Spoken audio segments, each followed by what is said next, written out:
who work tirelessly for the development of the state and thereby for the development of the people of Andhra Pradesh. Ladies and gentlemen, please join me as I welcome the Honorable Chief Minister of Andhra Pradesh, CM YS Jagan Reddy garu.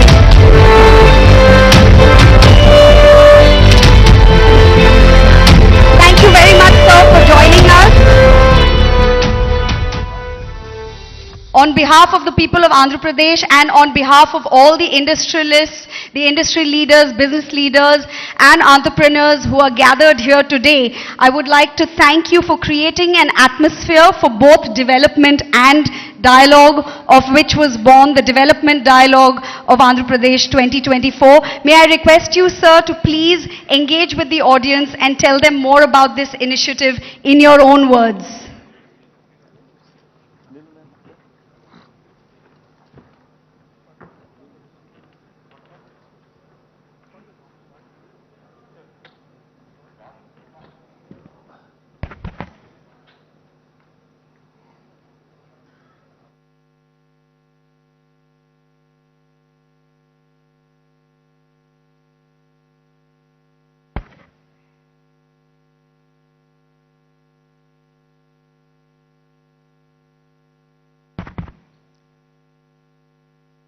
Distinguished industry leaders, colleagues in the state cabinet and esteemed guests.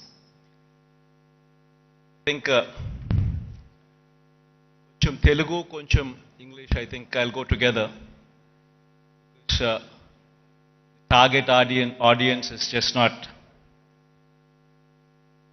some of the people present here. But I'd like to take this message all across the state of Andhra Pradesh. So a little bit of a mix and balance between English and Telugu would be the pitch that I would be taking. I'm happy to welcome you all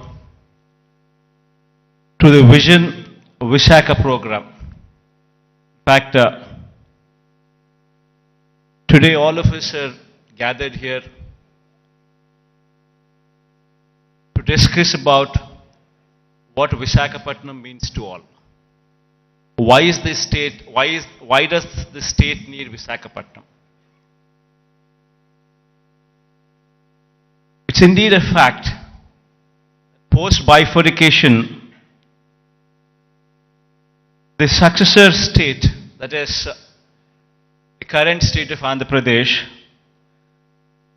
has rendered a more an agrarian one. In fact, if one were to compare the figures of what the average contribution of primary sector into GSDP were to be at the national level when compared to the agriculture sector, we would come across a figure of 17 to 18% at the national level.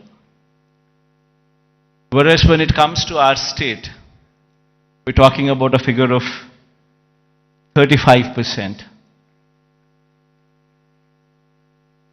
On one side, it is a projection that we are an agrarian state. But on the other side, it poses a challenge that no state can survive with these numbers until and unless the secondary and the tertiary sectors grow. And the contribution of the primary sector, that the agriculture sector, comes down. That means the growth should take place in such a way that the secondary sector and the tertiary sector continues to grow in a much faster pace than the agriculture sector. Only then we would be in a position to address the challenges that are posed. Only then you would see better growth rates. Only then you would see a situation where you can talk about economic boost. In fact, so much so is the challenge posed by the bifurcation that in fact we have lost out on Hyderabad. Now why is it that Hyderabad is so very important to us? And why is it that we losing Hyderabad has an impact on the state? Every state, for it to progress, you need to have an economic engine. And that economic engine, for decades, to our erstwhile state, was Hyderabad. In fact, to give a perspective, the central government those days used the public sector as the main vehicle to stimulate economic growth. In fact, if we were to see the institutions such as IDPL, NMDC, NFC, IICT, and so forth, they were all set up in Hyderabad. Because of the fact that public sector undertakings, these huge investments, came up in Hyderabad, Hyderabad as an area grew beyond any other place in the state. That is the reason why, but once these kind of institutions come up, then automatically it leads to a transformation. It leads to better salaried employees coming out of that location, coming out of that place, which in turn leads to a cyclic effect where better institutions would come up, overall economic growth takes place, and then the city starts moving and growing. Unfortunately for us, it so happened that 90% of the entire PSUs which were allocated to the erstwhile state of Andhra Pradesh have all come up only in Hyderabad. And because of that, Hyderabad grew at a much faster pace than any other place in the state. In fact, so much so that the services sector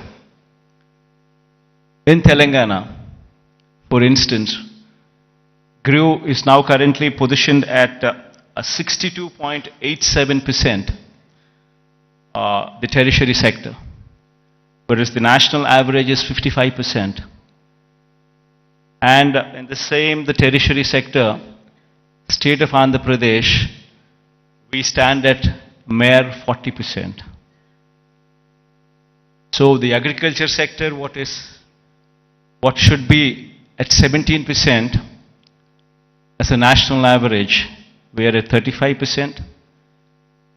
The services sector, which is the tertiary sector, which should have actually been at 55%, which is the national average, we are at 40%, whereas Telangana is at 62.87% of the state's GSDP comes from just the services sector, that is the tertiary sector, and predominantly from Hyderabad. So until and unless you have a similar kind of situation also boost the Andhra Pradesh's economy, we will never see the rise of the services sector. It's only the manufacturing sector that is, we are on par with the national average, which is 25%, which is the secondary sector. But there is a huge thrust that should be put in the tertiary sector, which should grow leaps and bounds, which is the services sector. And our dependence on agriculture gradually should come down, per se not meaning to say that the growth should come down. The growth in agriculture sector is per se not much. You do not see the kind of numbers what you see in the services sector. So it's very important for any particular state to grow. It's very important that the secondary sector, that is the services sector, that is the tertiary sector, should grow leaps and bounds. In fact, Owing to this reason, the per capita income of Andhra Pradesh, if one were to compare with Telangana, is only 2,19,518. When compared to the figures of those in Telangana, you would see 3,12,398 for the year 2022-23.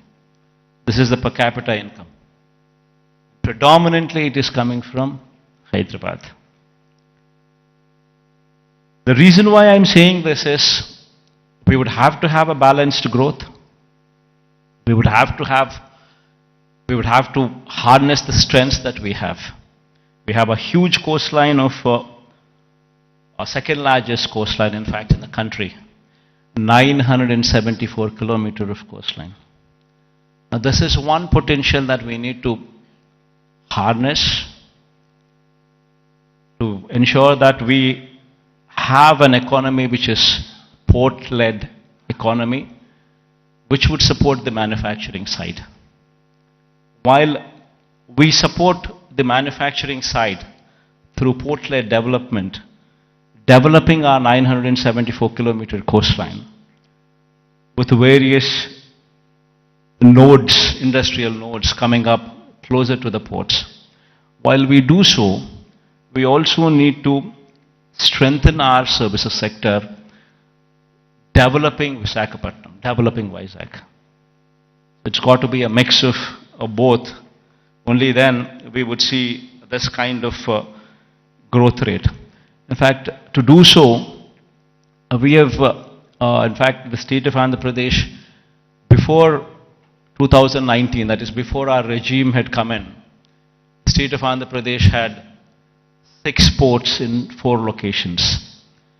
Now in this 5 years of regime, we're actually in a very advanced stage of constructing 4 more ports.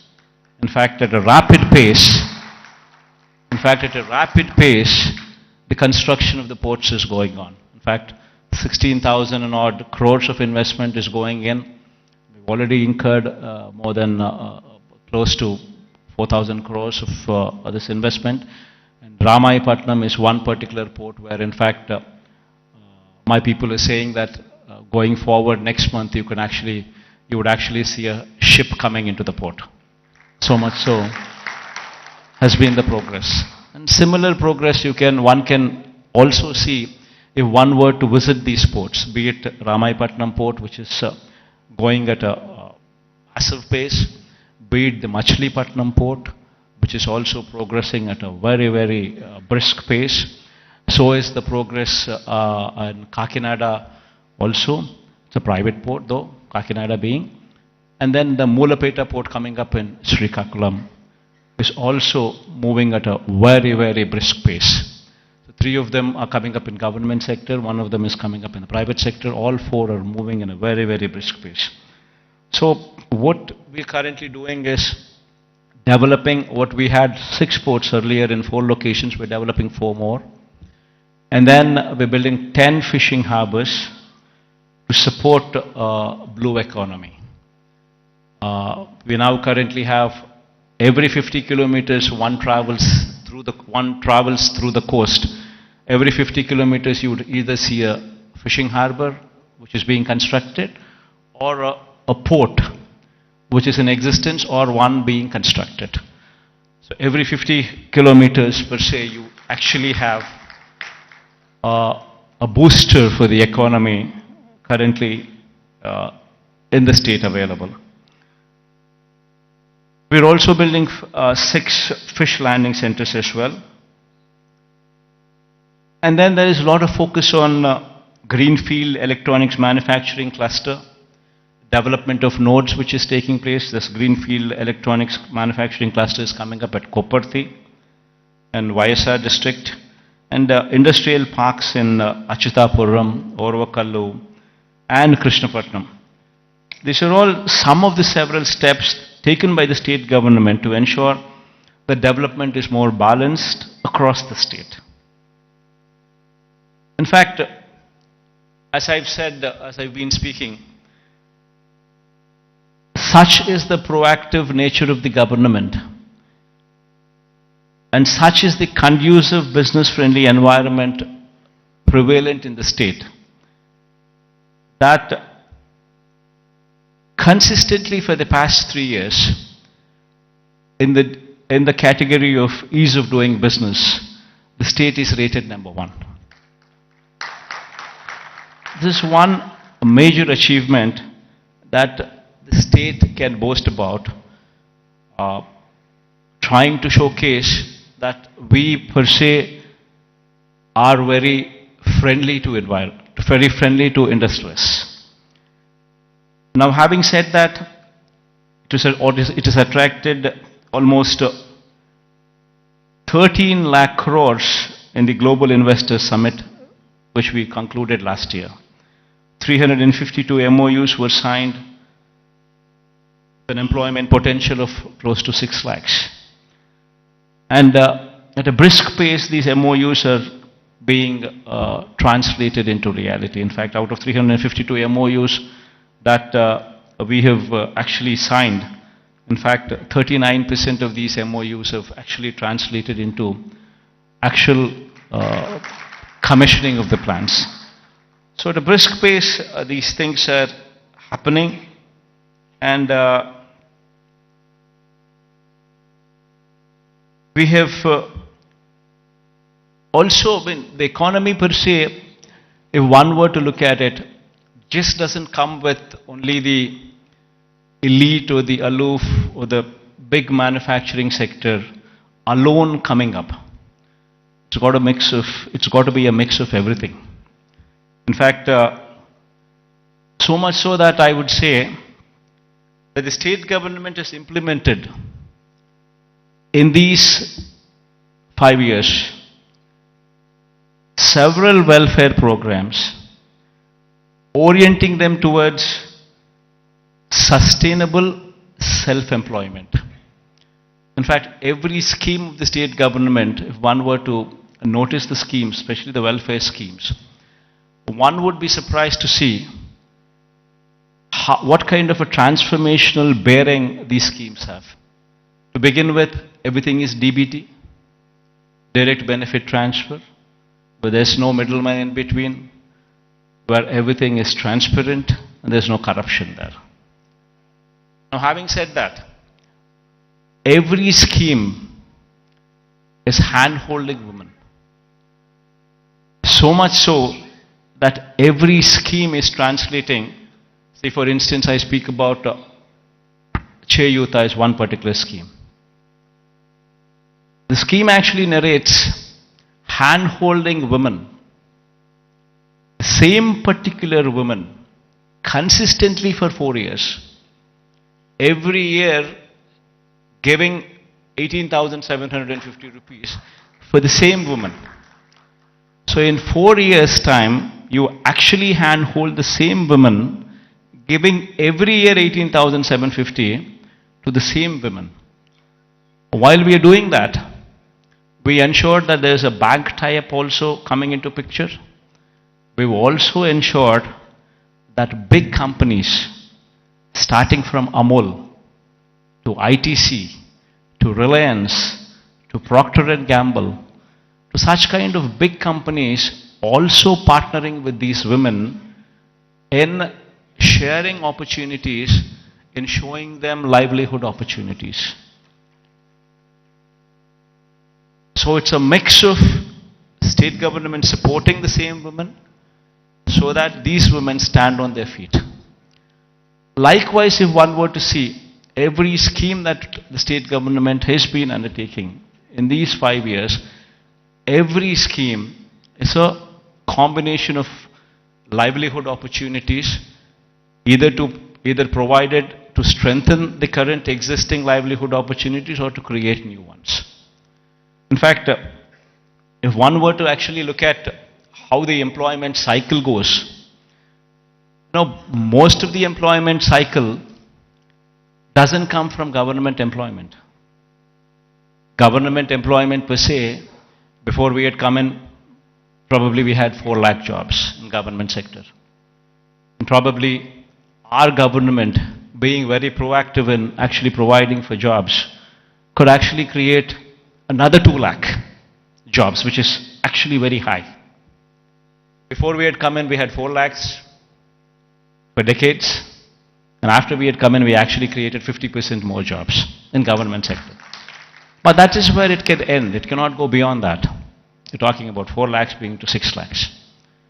Then per se, the big industrialists also, when we were to speak of, if we were to speak of, if one were to see the translation of opportunities of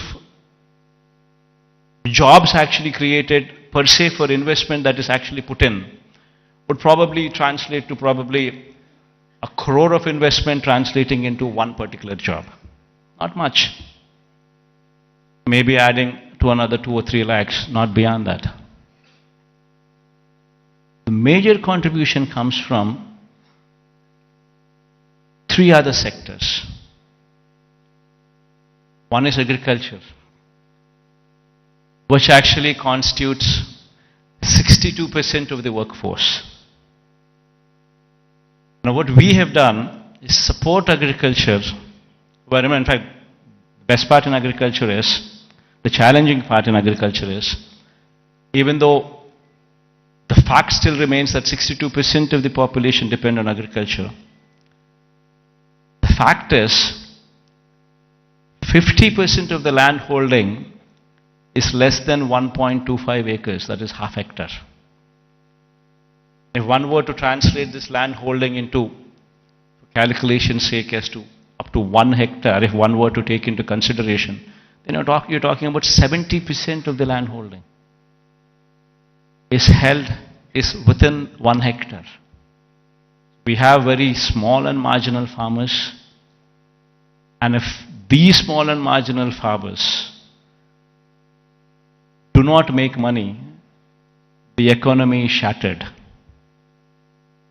What we did, what we could actually do, is come up with those initiatives to handhold farmers through RBKs, setting up of Raitu Bharosa Kendras, where every village has one, where you have an agricultural graduate sitting in those villages, in those RBKs, where everything from seed to sale of crop is handheld through these RBKs. And with such kind of micromanagement, also incentivizing farmers with production incentives as well, that farming sector could survive. This is one major sector which actually comes to give you a support for the employment. Then the other major sector, which is another sector which actually supports, is MSMEs.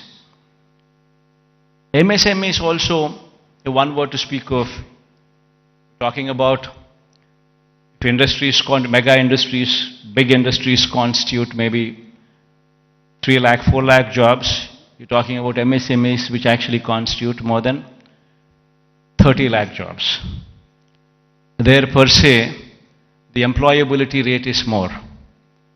Every MSME is small, but yet employs more number of people when conversion ratio takes place from investment perspective. But these 30 lakhs, these 3 lakhs, these 4 lakhs, these are not the numbers. Dominantly self-employed sections. Self-employed sections constitute a primary more than 1.5 crore population, which actually should be doing well for the economy to do well. And through various schemes, various platforms, we've ensured that these self-employed sections are handheld, given support through various schemes. You know, before, I'll give you an example. Before we had come in, we were talking about self-help groups, which actually constitute more than 1 crore of women. Before we had come in, these self-help groups had an NPA and outstanding loans to the extent of 18%. Today, the same self-help groups, the outstanding loans And the NPAs, if one were to look at in this sector now, it is just 0.3%. And a crore of women livelihoods are dependent on that. Same word, if one were to see the same thing, in every scheme like Vahana Mitra, which talks about self-employed sections who actually are driving the cabs or actually driving the autos. If economy there fails, the entire state fails. We're talking about barbers. We're talking about so many such self-employed sections running into lakhs and together running into crores, which actually have been supported so as to render phenomenal growth rate. In fact, when we had come in 2018-19, our state was figuring probably the least among the states in growth rate, in GSDP growth rates. The last year numbers, if one were to say, we are figuring in top 5 states in the country. If GSDP growth rate were to be figured in. Similarly, every initiative that we've taken in supporting every sector, the MSMEs for instance, our state can boast about that we had ensured that timely MSME incentives were given even during the times of COVID. That actually protected the MSME sector so much so that today the kind of growth that we have seen in MSE sectors was so unprecedented, never so happened in the state of Andhra Pradesh. In fact, the reasons have resulted in the state's manufacturing GVA, when viewed as a percentage of India's manufacturing GVA, increasing to 4% during 2019 to 24 from the corresponding figure of 2.9% during 2014 to 19. That was the previous regime. That is the kind of GVA contribution. State's manufacturing GVA when compared to a percentage of India's manufacturing GVA, if one were to compare. We're actually contributing 4% now versus in the previous regime, contributing to only 2.9% in those days. As I've said, the state's services sector contributes to only 40% of the state's GVA when compared to the national average of 55% and when compared to Telangana's state's average of 63%.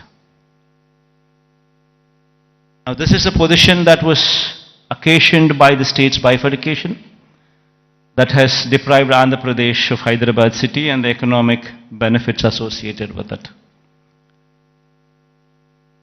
Now, how do we bring about a change which would actually help boost the state's economy? Now, what do we do about Vizag? Now, how do we boost Vizag's growth story so that ultimately we come across a situation where at least 10 years down the line, starting today, at least we compete with Hyderabad or we compete with Bangalore or we compete with Chennai. So what exactly does Vision Vizag, Vision Visakha mean? So until and unless we think in those terms, until and unless we have passion for this particular place, for this particular city, this vision can never be visualized, can never be obtained, can never be realized. A lot of people, in fact, when I speak of these words, when I say the first thing what anybody should be doing is to come and stay here as a chief minister. If I were to say this, Unfortunately, we have an opposition in the state, and we also have a lot of vested interests and also a negative media with vested interests who support the opposition. I think many of you also are aware of it, that they make such a hue and cry that, in fact, that we shifting over to Vizag, they try to make an issue out of it, saying that somebody is coming to Vizag because they want to grab the lands here. They want to do that, they want to do that. And these kind of stories shamelessly are written, shamelessly are projected. And all for what? So they don't want the Chief Minister to come here. They go to the court, court cases are filed. All for what? They don't want Chief Ministers to come here. Now why? Because if the Chief Minister comes here, this area will grow. Because there's ownership which is going to come for this area. There will be a christening of the city as executive capital.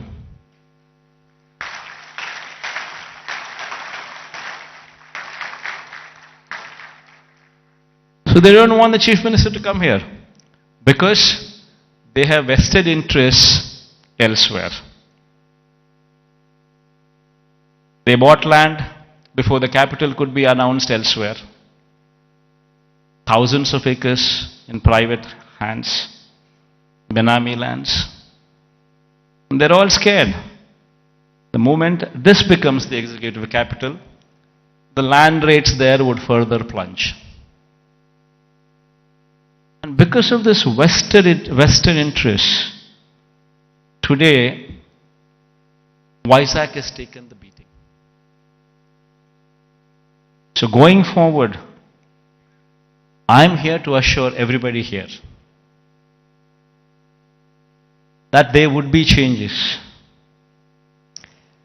Because this is inevitable. If one were to compete with Hyderabad, compete with Chennai, compete with Bangalore, it's very important that Vizag becomes the economic growth engine.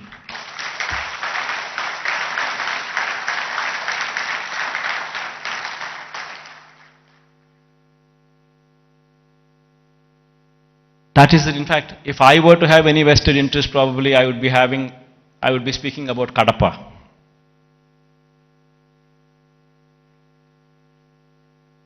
See, for me, the state is ours, to everyone here.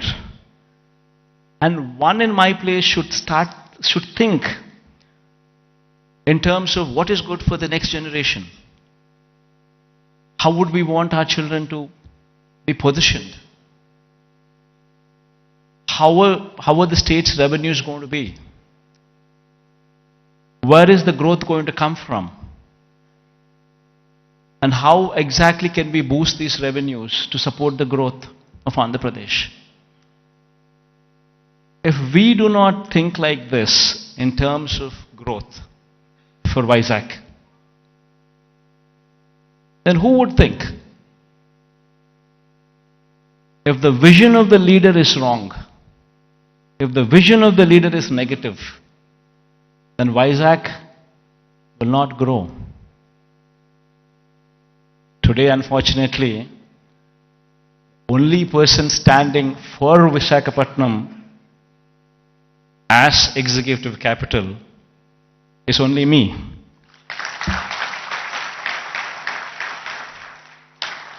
Unfortunately, this is the reality. Fighting against the entire opposition, fighting against vested interests of the media, everybody wanting that Visakhapatnam is not declared as executive capital. This is the reality. Everybody should keep this in mind, understand this reality. Now moving further, Vizag would have to develop. I'm assuring you, we have court cases going on, we have so many people trying to oppose everything. But I'm assuring you, post-election, my stay would be in Vizag.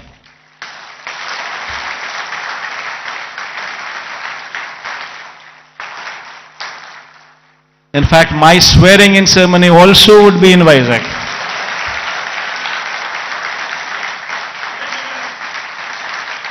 This is my commitment to Vizag. And now, what is the vision for Vizag? See, we need to have 10-year vision. We would have to own this city, christen the city as executive capital, become part of the city, and have a 10-year vision. We need to have a roadmap which is workable, which is doable. It cannot be a roadmap where we just dream big, but yet achieve nothing, because it is impractical. Not so. We need to have a practical solution, we need to have a practical approach, and we need to have a vision which is realizable in 10 years' time. Of course, this vision is one vision which cannot be alone done by the state government. It would have to be the state government, it would have to be the central government, it would have to be a PPP model, it would have to be encouraging private people also to become part of the vision. All these people become part of this vision, only then we can realize Vizag is the next competitor in a decade's time to Hyderabad, Bangalore or Chennai. In fact, why I was opposed to the idea of having Amaravati as a capital. There is nothing against it. In fact, I am one person who advocates the view that Amaravati should also have a legislative capital. In fact, I am also one person who advocates the view that Kurnool should also have a judicial capital. Nothing against it. But then, the fact of the matter is, Amaravati is on a virgin land. 50,000 acres of barren land. Nothing there. And according to them, just to provide for the basic infrastructure, that is these roads, the water, electricity, and these kind of basic infrastructure alone, according to their own calculations, with the DPR that they have produced, costs almost 2 crores per acre, which is on a 50,000 acres of barren land. If one were to just lay these basic infrastructure requirements put in place, we're talking about 1 lakh investments, 1 lakh crores of money, which would have to be put in before any buildings could come up, or before we could talk about anything else other than the basic roads or the basic electricity or the basic water or the basic stuff. Now per se, does anybody have 1 lakh crores to be pumped in? And if this 1 lakh crores were to be pumped in today, it's going to cost 1 lakh crores. But if this 1 lakh crores would be pumped in maybe in 20 years' time, presuming 5,000 crores of outlay every year, approximately, what one could actually probably afford. So there's nothing there. Then you're talking about 20 years. Then in 20 years' time, 1 lakh crore probably would become 7-8 lakhs or 10 lakh crores. The expenditure what you thought about as 1 lakh crores today, in 20 years would actually be 10 lakhs, 15 lakhs. Probably the net present value calculations of probably 1 lakh crores 20 years down the line would probably be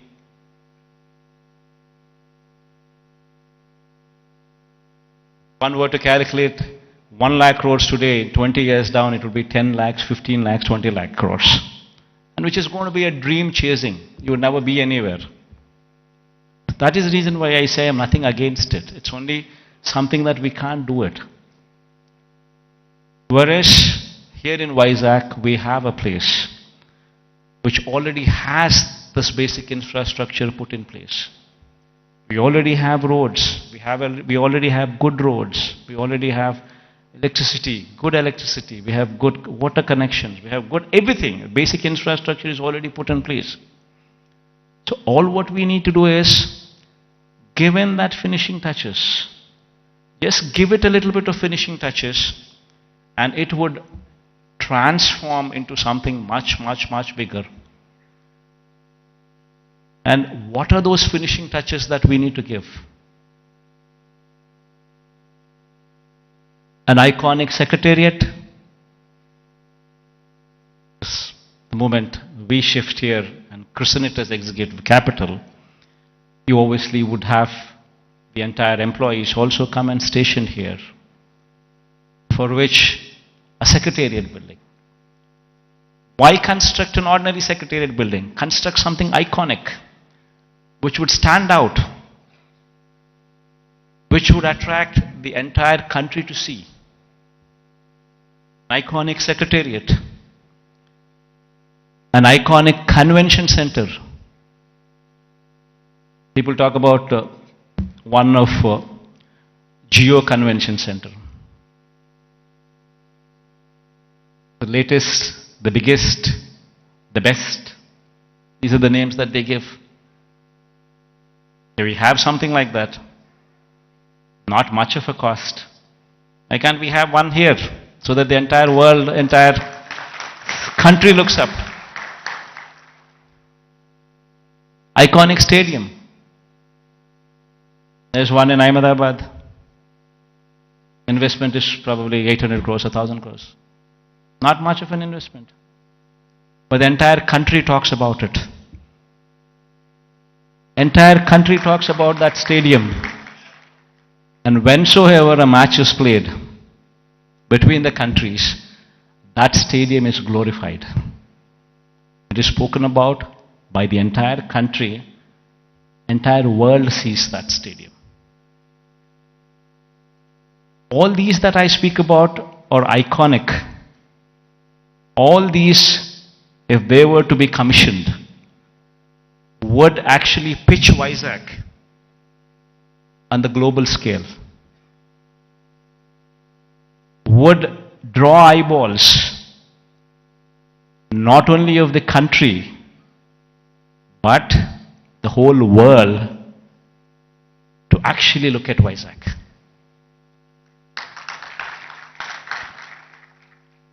What we have envisioned for Vizag, iconic secretariat, iconic convention center, iconic stadium, Institute of Emerging Technologies.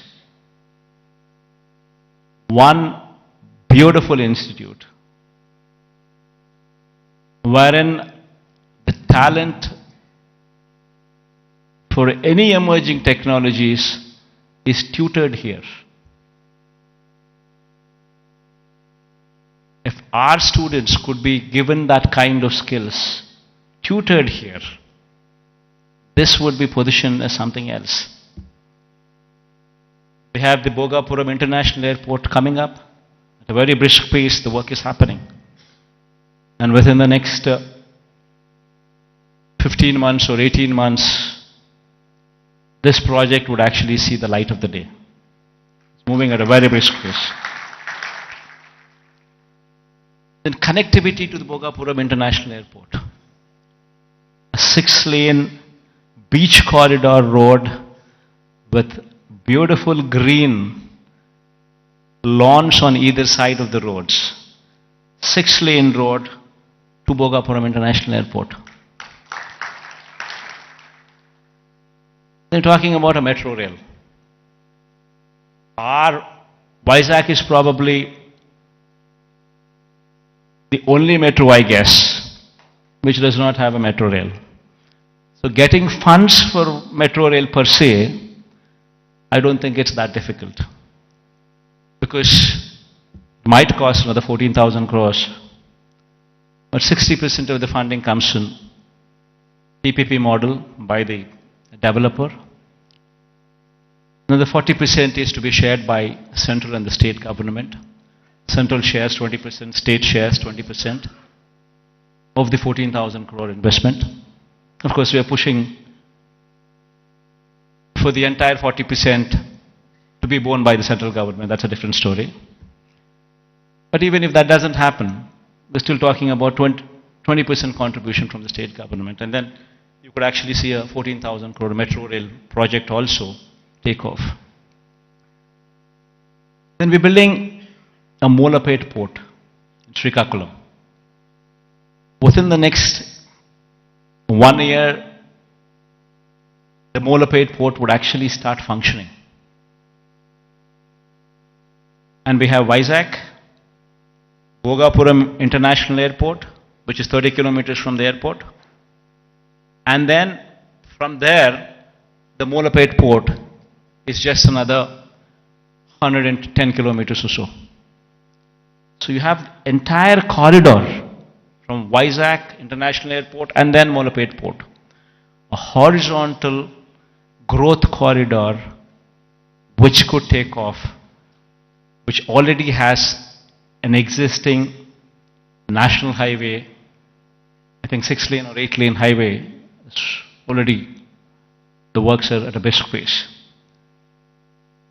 Then you have a data center with a submarine cable which is coming from Singapore.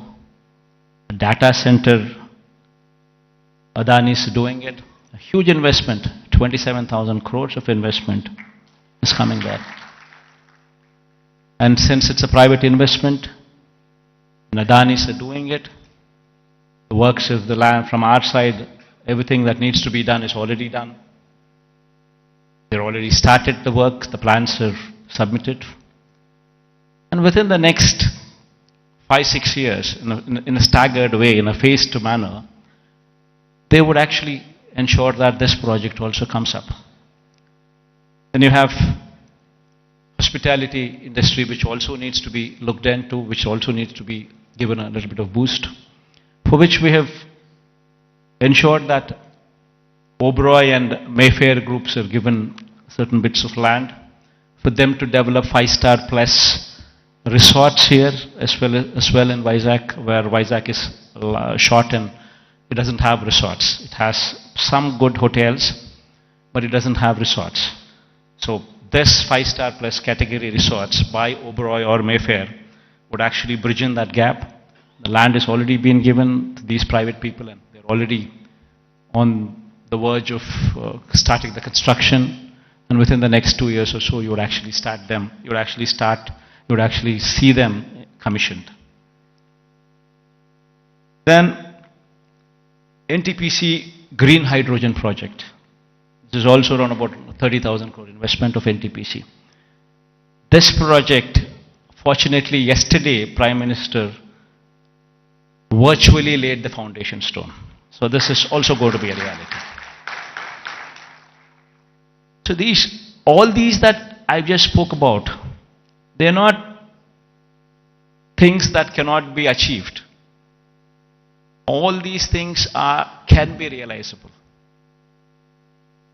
Within the next 10 years, in a staggered manner, we would see all these things coming up. Because all these things that I spoke about are not big. Something which is unimaginable. No, not so. All these things are realizable because they're not something, they do not pose those numbers which would actually say they are not realizable. And there is, of course, one aspiration what I'm trying to negotiate with the Prime Minister also. This thing goes well, we would have this as well. A high-speed rail corridor from Hyderabad to Vizag, passing through Vijayawada. Then Vijayawada to Bangalore, passing through Kurnool and Kadapa. But this is an aspiration. If it happens, it happens. Even if it doesn't happen, 10 years is a big enough span for us to pursue that it happens. Even though this is an aspiration currently with us, the rest of the stuff that I spoke about are all realizable. So with all these things coming up in Vizag, and the Chief Minister coming and stationed in Vizag, it would attract a lot of people to come and settle down in Vizag as well. And Vizag, in 10 years' time, with all these iconic buildings taking shape, would actually compete with the best in the world, with the best in India, definitely for sure. In fact, my people have gone ahead and given a presentation to this effect. We can all watch, myself included. I'll also be sitting with you on the other side. Let's cheer the officials also for actually putting in this kind of energy and effort, because it takes a lot of passion to actually be involved.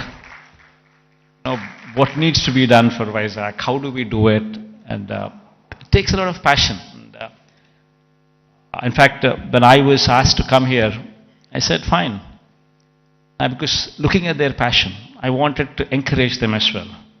And I also wanted to give a kind of confidence to the people of Vizag in particular, that yes, Vizag, in spite of all the difficulties and hurdles that were posed, we will prevail, we will survive, and we will bounce back, is what the final message would be. Thank you all for this patient hearing. I hope that we all share this dream and it will be realized at the earliest. Because I can't repeat the whole thing in Telugu. I tried, but then I thought again I'll deviate. Maybe some other occasion in Telugu. Maybe some other occasion in Telugu I would do so.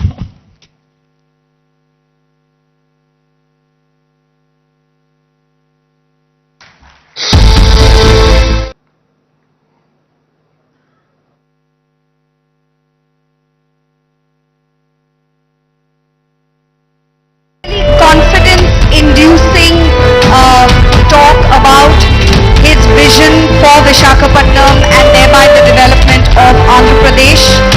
Truly, truly confidence-inducing. Very, very inspiring. Thank you very much, sir, for the confidence-inducing talk on your vision for Andhra Pradesh.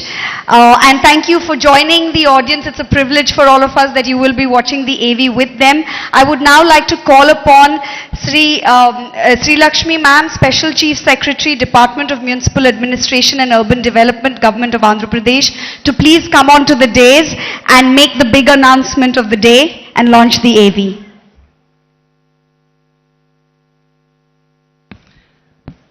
I thank the Honorable CM for his brilliant address on his vision for the development of Andhra Pradesh and Visakhapatnam.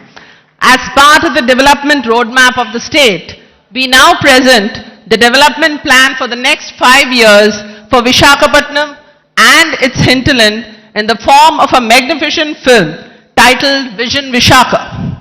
The film encapsulates the plans for the development of Visakhapatnam by the government by partnering with the private sector, by facilitating the private sector to grow, and also by taking up various schemes by the government. Honorable Chief Minister and august members of the audience, I now present to you Vision Visakha. There are very few cities that have emerged as the business and financial nerve centers of the world. New York, London, Frankfurt, Dubai, Hong Kong and Singapore have established themselves as prominent global centers for commerce and finance. In India, Mumbai on the west coast has emerged as a major business and financial center. However, its rise has now been constrained by overpopulation, lack of ease in doing business, infra-congestion and limitations in real estate.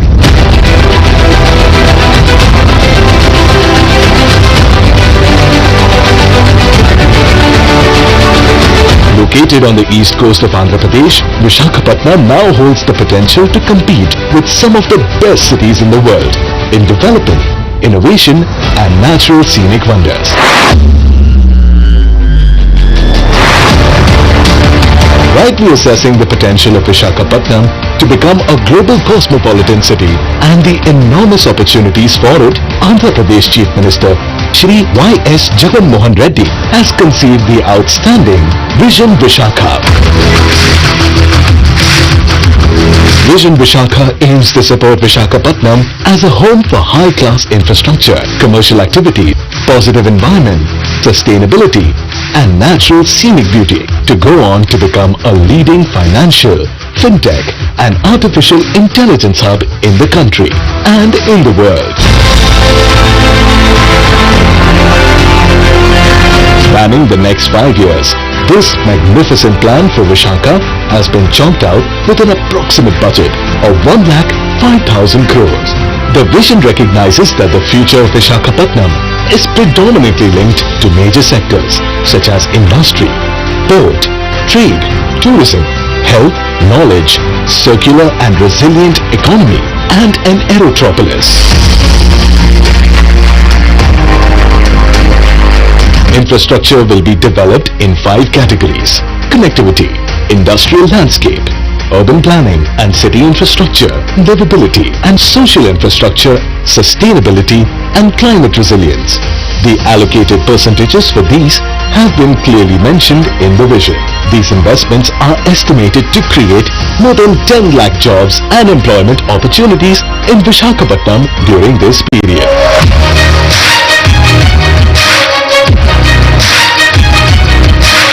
Connectivity infrastructure projects in relation to national highways include 12 flyovers, 6-lane beach corridor, 6-lane road from Sabbavaram to Sheelanagar, and road construction projects from Sheelanagar to Visakhapatnam port. A total of 8,980 crores have been proposed for the same. With respect to the road network, a total of 12 projects including new roads, widening of roads, footpaths, facilities at junctions, pedestrian requirements, alternative route to Simhachalam, rail overbridge, bus shelters and more have been proposed with an investment of 1,906 crores. Freight corridors and railway zone includes new South Coast Railway Zone and freight corridor from Sondyam to Simhachalam that will be undertaken at a cost of 196 crores. 14,309 crore rupees have been dedicated for the Visakhapatnam Metro Rail project. To secure a solid connection between Visakhapatnam and the world, Shri YS Jagan Reddy has laid the foundation stone for Bhogapuram Airport with a budget of 4,727 crores. A total of 33,080 crores have been allocated for over 30 projects in Vizag region, including 20,225 crores for the establishment of NTPC Hydrogen Park.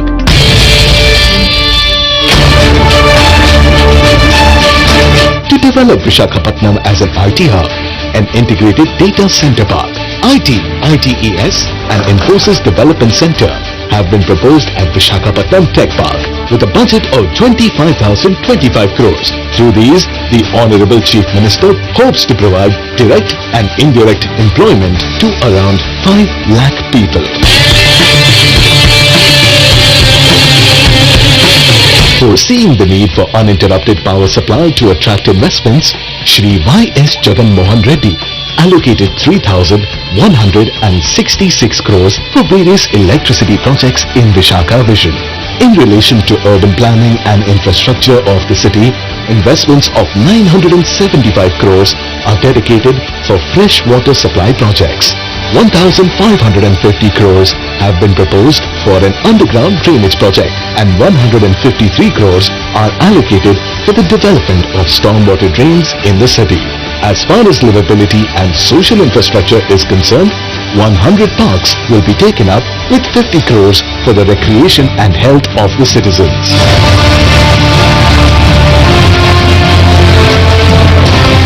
150 lakes will be developed in a phased manner in the city with a sum of 250 crores. Regarding sports facilities, 7 stadiums will be developed with a budget of 169 crores. Along with demonstrating his commitment towards encouraging sports through the one-of-a-kind statewide Adudam Andhra Programme, Shri YS Jagan Reddy has proposed an international cricket stadium with a whopping budget of 300 crores in this Visakha Vision in order to place Visakhapatnam on the sports map of the world. DMRDA projects include a natural history park, museum and research institute with 108 crores, a convention center with 220 crores, an urban entertainment zone with 40 crores and Siripuram multi-level car park with 87 crores. About 150,000 houses worth 4,039 crores are being constructed through Jaganana colonies and Tidco houses for the construction of affordable houses for the common citizens.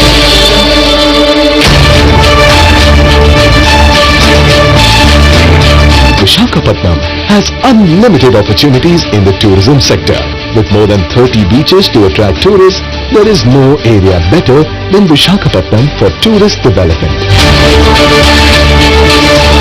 Visakhapatnam owns tourist attractions that are proposed to be developed with around 1,500 crores.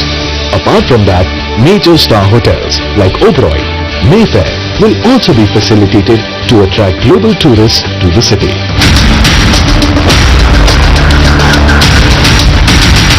Shri YS Jagan Reddy also proposed the establishment of a global convention center worth 500 crores and several malls such as Innovet Mall worth 750 crores.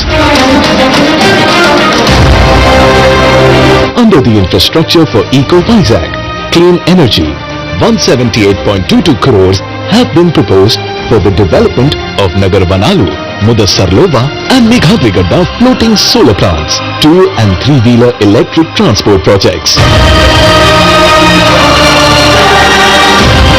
Chief Minister YS Jagan Reddy's impeccable foresight resulted in a magnificent mission to develop Visakhapatnam into a global city with spellbinding amenities. A successful realization of this vision is destined to make this city of destiny a remarkable cosmopolitan center in no time.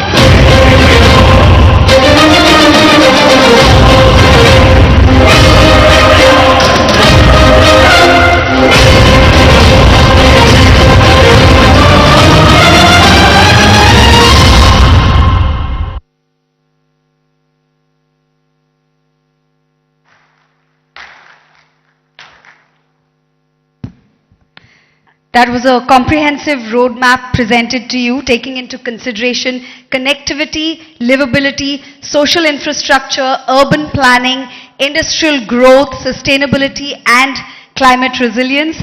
The Honorable Chief Minister of Andhra Pradesh, Shri YS Jagan Reddy Garu, is well on his way to achieving Vision Visakha and many other such projects for other cities of the state as well. He has already unveiled projects worth more than 1,500 crores, as you saw in the audiovisual presentation. To serve as an illustrious reminder of this bold and ambitious Vision Visakha, the government of Andhra Pradesh has curated a coffee table book. To release this coffee table book, I request the Honorable CM, Shri YS Jagan Reddy Garu, and respected ministers and other dignitaries to please come onto the dais to release the book.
Ladies and gentlemen, a huge round of applause for Vision Visakha and the coffee table book that serves as a powerful reminder of a powerful vision for the state of Andhra Pradesh.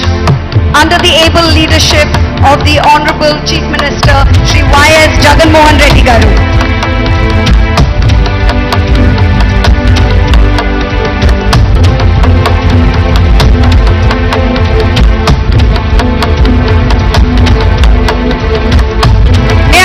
The audience to give us a huge round of applause for this ambitious vision, Visakha.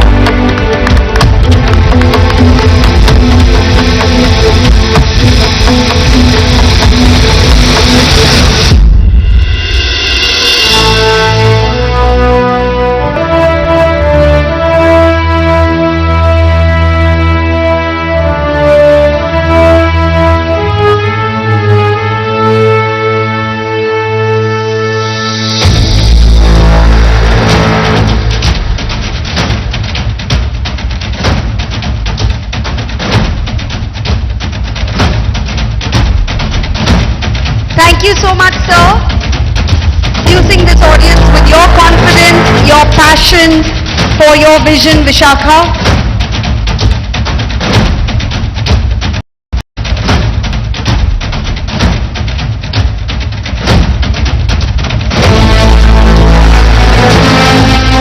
That's going to be the iconic secretariat.